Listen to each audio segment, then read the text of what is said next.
Perkenalkan, nama saya Titi Lestari.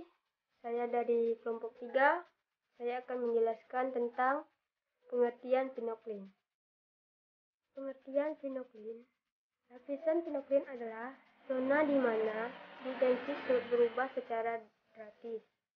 Pada lintang tinggi lapisan campur dan pinoklin tidak ada arus permukaan yang diakibatkan oleh angin. Masih berpengaruh hingga kedalaman 100 meter atau sampai 300 kaki. Tergantung pada kedalaman pinoklin, ini dikarenakan ketebalan lapisan permukaan 100 meter atau kurang. Pinoklin bertindak sebagai batas terpori yang memungkinkan energi kinetik untuk memasuki lapisan dalam. Densitas merupakan fungsi langsung dari kedalaman laut, serta dipengaruhi juga oleh salinitas, temperatur, dan tekanan. Densitas air laut merupakan jumlah massa laut per satu satuan volume. Pada umumnya, nilai densitas akan bertambah sesuai dengan pertambahannya salinitas dan tekanan serta berkurangnya temperatur. Nah, setelah udah dijelaskan mengenai definisi dari lapisan pinoklin, nah sekarang kita harus tahu apa itu pinoklin itu sendiri. Jadi pinoklin itu sendiri adalah kemerosotan yang disebabkan oleh kuat vertikal kepadatan dalam badan air laut atau kepadatan gradien terbesar di dalam air laut. Nah, kepadatan atau tekanan di dalam air laut semakin besar saat kedalaman air laut semakin tinggi. Ringkasnya yaitu semakin dalam air laut maka semakin tinggi pula tekanan di dalam air laut tersebut. Nah, suatu arus tekanan samudra dihasilkan oleh kekuatan seperti patahan ombak, temperatur, angin, efek Coriolis, dan pasang itu disebabkan oleh tarikan gravitasi dari bulan dan matahari. Selanjutnya yaitu pinoklin adalah lapisan di mana gradien kepadatan paling besar di dalam badan air. Arus laut dihasilkan oleh kekuatan-kekuatan seperti memecah gelombang, perbedaan suhu dan salinitas, angin, efek Coriolis, dan pasang surut yang disebabkan oleh tarikan gravitasi bulan dan matahari. Selain itu, sifat fisik dalam pinoklin yang digerakkan oleh gradien kepadatan juga mempengaruhi aliran dan profil vertikal di lautan. Perubahan-perubahan ini dapat dihubungkan dengan transportasi panas, garam, dan nutrisi melalui laut, dan kontrol difusi pinoklin upwelling. Di bawah lapisan campuran, gradien kerapatan stabil memisahkan air atas dan bawah, menghambat transport vertikal. Pemisahan ini memiliki efek biologis penting pada lautan dan organisme makhluk hidup laut. Namun, pencampuran vertikal melintasi pinoklin adalah fenomena biasa di lautan dan terjadi melalui turbulensi yang dihasilkan oleh geser. Pencampuran tersebut memainkan peran penting dalam transportasi nutrisi. Assalamualaikum warahmatullahi wabarakatuh. Perkenalkan, saya Ainisa Fitri, perwakilan dari kelompok 3. Baiklah, saya akan menyampaikan slide lanjutan, yaitu slide kelima, fungsi fisik. Pencampuran turbulen yang dihasilkan oleh angin dan gelombang memindahkan panas ke bawah dari permukaan. Di lintang rendah dan menengah, ini menciptakan lapisan air bercampur permukaan dengan suhu hampir seragam yang mungkin beberapa meter dalam hingga beberapa ratus meter. Di bawah lapisan campuran ini, pada kedalaman 200 hingga 300 meter di lautan terbuka, suhu mulai menurun dengan cepat hingga sekitar 1000 meter. Lapisan air di mana gradien suhu paling curam dikenal sebagai termoklin permanen. Perbedaan suhu melalui lapisan ini mungkin sebesar 20 derajat Celcius tergantung pada garis lintang. Termoklin permanen bertepatan dengan perubahan dalam kepadatan air antara air permukaan yang lebih hangat dan berkepadatan rendah dengan perairan dasar padat yang dingin. Daerah perubahan kepadatan yang dapat dikenal sebagai pinoklin dan bertindak sebagai penghalang sirkulasi air vertikal.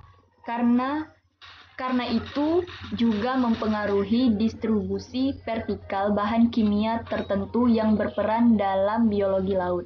Gradien tajam dalam suhu dan kepadatan juga dapat bertindak sebagai pembatasan gerakan vertikal hewan. Selanjutnya akan dijelaskan oleh teman saya. Ada fungsi biologis di mana tingkat pertumbuhan fitoplankton ini dikendalikan oleh konsentrasi nutrisi dan regenerasi nutrisi di laut adalah bagian yang sangat penting dari interaksi antara trofik yang lebih tinggi dan lebih rendah. Jadi pemisahan ini tuh karena pembentukan pinoklin untuk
lapisan mixed layer densitas konstan terhadap kedalaman, sedangkan ada lapisan pycnosphere densitas berubah secara linier atau garis lurus, dan di bawah pycnosphere densitas konstan.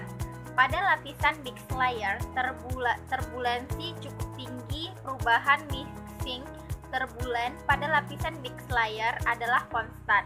Sedangkan yang gambar B yaitu menjelaskan mengenai perubahan temperatur terhadap kedalaman secara vertikal, di mana perubahan temperatur berkurang terhadap kedalaman secara eksponensial. Terlihat bahwa ada kedalaman tertentu yang cukup efisien untuk fitoplankton melakukan fotosintesis. Untuk yang gambar C sama seperti gambar A, yaitu distribusi densitas terhadap kedalaman, menjelaskan mengenai kondisi ideal mengenai struktur vertikal densitas terhadap kedalaman.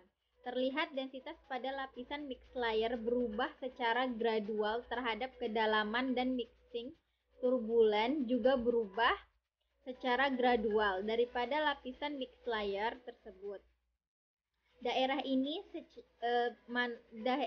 ini di mana fotosintesis maksimum adalah sekitar lapisan pycnosphere, yaitu di atas pycnosphere dan di bawah pycnosphere. Ini disebabkan karena lapisan pycnosphere adalah lapisan yang stabil dan ketersediaan nutrien yang sudah cukup untuk fitoplankton melakukan fotosintesis. Pycnosphere merupakan batas bagi naiknya nutrien dari lapisan dalam ke lapisan permukaan. Naiknya nutrien ke lapisan permukaan terjadi oleh proses turbulen dan difusi vertikal. Mungkin itu saja yang dapat kami sampaikan. Semoga dapat dipahami dan bermanfaat. Wassalamualaikum warahmatullahi wabarakatuh.